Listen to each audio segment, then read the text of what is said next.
Hello বন্ধুরা, তোমাদের সামনে নতুন একটা ভিডিও নিয়ে হাজির হয়েছি। আজকে কোনো রেসিপি না, আজকে ঠাকুর পূজা পাঠেরই ভিডিও নিয়ে তোমাদের সাথে হাজির হয়েছি। আর তোমরা ভাবছো যে আজকে ঠাকুর কেন দেখাচ্ছে, মানে আজকে ঠাকুরেরই ভিডিও। তো এখানে রাধা গোবিন্দ আমাদের মন্দির, সেখানে রাধা গোবিন্দ আছে, আর এই যে একটা ছোট্ট গোপাল আছে। আর আজকে একটা অনুষ্ঠান, আমাদের গ্রামে একটা বড় অনুষ্ঠান, তাই জন্য তোমাদের জন্য একটা নতুন ভিডিও এনেছি। তো আজকে এখানে সবাই কাটাকুটি করছে একটা বাড়ির মধ্যে। আর বুঝতেই পারছো যে অনেক জনের আয়োজন। এটা হলো নিরামিষ রান্না। আর অনেকে বুঝেই গেছে যে এটা কি হচ্ছে, মানে সবাই তো পুরো কার্তিক মাস জুড়ে নিয়ম সভা আর কার্তিকই পালে, তো পরে তো সবাইকে সেবা দিতে হয়। তো আজকে আমাদের গ্রামে সবাই মানে সব গ্রামবাসী মিলে একটা মহাপ্রভু ভোগ করেছে, আর সেখানে অনেক লোককে সেবা দিবে, তার জন্য এই রান্না টান্না হচ্ছে। আর এখানে সবাই রান্না করছে, আর এই যে ফুলকপিটা কেটে ধুয়ে পরিষ্কার করছে, এটাও রান্না হবে। আর এইদিকে যে রান্না করছে এটা মানে কেউ না, এমনি লোকজন রান্না করছে না, যারা আমাদের এখানে একটা ছোট কালীবাড়ি আছে, সেই কালীবাড়িতে রান্না করে প্রতিদিন ব্রাহ্মণ, সেই রান্না করছে। আর এই যে একটা কাকিমা এই কুমড়ো কাটছে এখানে। আর কুমড়োটা দেখতেই পাচ্ছ কত লাল কুমড়োটা।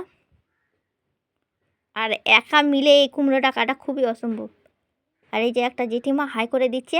আর সবাই এই যে আমাদের এখানে যে কাকিমা জেঠিমারা বসে আছে, সবাই মিলে আজকে আমার কাছে আবদার করেছে যে আমাদের একটা ভিডিও কর, তো তোকে করতেই হবে, তার জন্য আমি ভিডিওটা করছি। আর ওখানে তো কাটাকুটি হচ্ছে, আবার আমি মন্দিরে চলে আসলাম দেখার জন্য তো কাজ কত দূর এগোচ্ছে। আর এখানে মেন মহাপ্রভুর ভোগটা রান্না হচ্ছে, সবাই সব কিছু আয়োজন করছে মহাপ্রভু ভোগের জন্য। তো এই যে একটা জেঠিমা সে জগার যন্ত্রণা করছে, আর এখানে রান্না হচ্ছে, দুটো আখায় রান্না করছে, একটা ছোট গ্যাসে রান্না করছে। আর মহাপ্রভুর ভোগ রান্না করতে গেলে তো মুখে মাস্ক পরতেই হবে।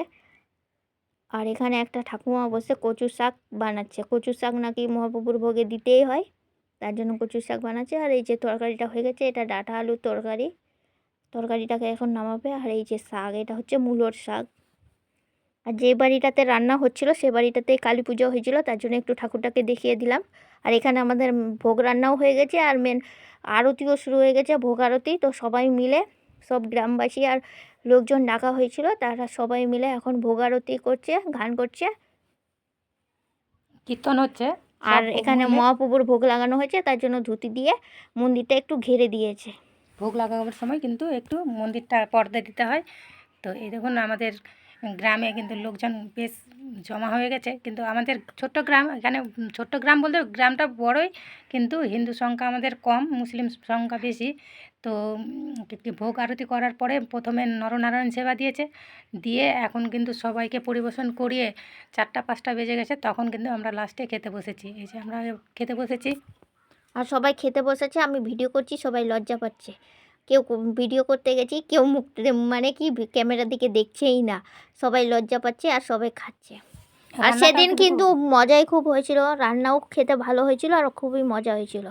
আর মেনুতে ছিল ভাত, ডাল, একটা ফুলকপির তরকারি, একটা মিশানো তরকারি, আর পাঁপড়, আর পায়েস। ভোগে যা কিছু রান্না হয় কিন্তু টেস্টি খুব সুন্দর হয় খেতে, খুব স্বাদ হয়েছিল। মানে ভোগ খুব ভালো লাগে। তো সম্পূর্ণ ভিডিওটা দেখতে থাকো, আমাদের চ্যানেলটাকে সাবস্ক্রাইব